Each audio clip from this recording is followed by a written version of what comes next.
तो बात करें थामा मूवी की, तो डेफिनेटली अब इसका कंपैरिजन हो रहा है लोका के साथ। अब सबसे पहले थामा की बात कर ले, मूवी कैसी है। तो इसकी सिंपल कहानी है, दो दुनिया दिखाई है, एक इंसानों की, एक बेतालों की। बेतालों का नियम है कि वो इंसानों को नहीं खाएगी। आयुष्मान खुराना को एक नर्ड टाइप कैरेक्टर दिखाया है और वो किसी तरह वैम्पायरों की दुनिया में जाता है, वैम्पायर हो जाता है। और मैं कहूँगा यार, ये मैं कहूँगा स्त्री नर्स की सबसे बिगेस्ट मूवी है। थामा मूवी ऐसी थी, इसको इतना हाइप किया गया था कि नवाजुद्दीन विलन है और इतनी घटिया स्टोरी लाइन दी। मतलब ऐसी बचकानी स्टोरी कोई कैसे लिख सकता है, मुझे समझ नहीं आता। विलन का कोई मोटिव नहीं था, बस किसी तरह आयुष्मान खुराना को वैम्पायर बनाना था, वो बेताल का कैरेक्टर लाना था, तो उन्होंने ला दिया इसी नर्स में। सेकंड हाफ में इंटरेस्टिंग किया उन्होंने, बेताल वर्सेस भेड़िया, लेकिन सीजाई अच्छा नहीं है। और दूसरा बात, मतलब 90s की जनरेशन वैम्पायर वर्सेस वुल्फवेयर देखकर बड़ी हुई है। 90s की जनरेशन ट्विलाइट देखकर बड़ी हुई है और तुम उनको ये सीजीआई दे रहे हो। और क्या परफॉर्मेंस दिया था, रॉबर्ट पैटिसन ले लो, वहां पर आयुष्मान खुराना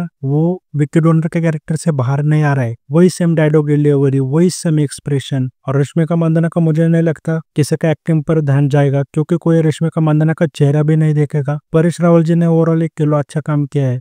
नवाजुद्दीन सिद्दीकी का रोल कोई भी कर लेता। इंटरव्यू में ज्यादा दिखे, मैं कहूँगा थामा के 5-10 मिनट के लिए दिखे पूरी मूवी में। और जैसे मैंने कहा, वो विलन बने लेकिन कुछ उनका मोटिव ही नहीं था, बहुत चाइल्डिश मोटिव था। 1 किलो। और दूसरी चीज, मतलब मैं कहूँगा साउंड डिजाइन, मतलब जब भी वैम्पायर बनते, आयुष्मान खुराना ले लो, रश्मिका ले लो, इतना घटिया वो साउंड डिजाइन टिपिकल वैम्पायर का। और वो भी दांत भी क्या थे, मतलब ये बचपन में कोलगेट टूथपेस्ट में जो फ्री के वो दांत आते वैम्पायर के, वो लगे हुए थे, ऐसा लग रहा था। अब लोका की बात करूं तो लोका में सबसे अच्छी चीज मुझे क्या लगी कि वहां पर लव स्टोरी देखोगे तो वो बहुत सही थी, कि जन्मों जन्मों इनका साथ है, लैला मजनू की इनकी जोड़ी है, हर जन्म में किसी न किसी तरीके से मिलेगी। वहां पर विलन भी बहुत तगड़ा दिखाया था। ओवरऑल कह लो, जो एक डार्क टोन थी ना, वो परफेक्ट बना के रखती। इसमें सिर्फ कॉमेडी थी, थामा में सीरियसनेस दूर दूर तक नहीं थी, चीजें इतनी प्रेडिक्टेबल थी। एक्शन सीन तो मैं कहूँगा इतने घटिया थे, रोप वर्क का मैं कहूँगा पूरा घटिया था। मतलब जो रस्सी बांधकर वो जो स्टन करवा रहे थे, वो पता चल रहा था कि रस्से बांधकर खुदवा रहे इनसे। मतलब कहा लोका का 30 करोड़ का बजट। अब लोका भी मैं कहूँगा कोई परफेक्ट नहीं है, एवरेज मूवी है, लेकिन आज के हिसाब से वैम्पायर पर अगर मूवी बनती है तो मुझे लगता है वैसी होनी चाहिए। मतलब थामा में कहूँगा यार, वही मैं टिपिकल सारी चीजें उठा ली है, मतलब इतनी प्रेडिक्टेबल थी।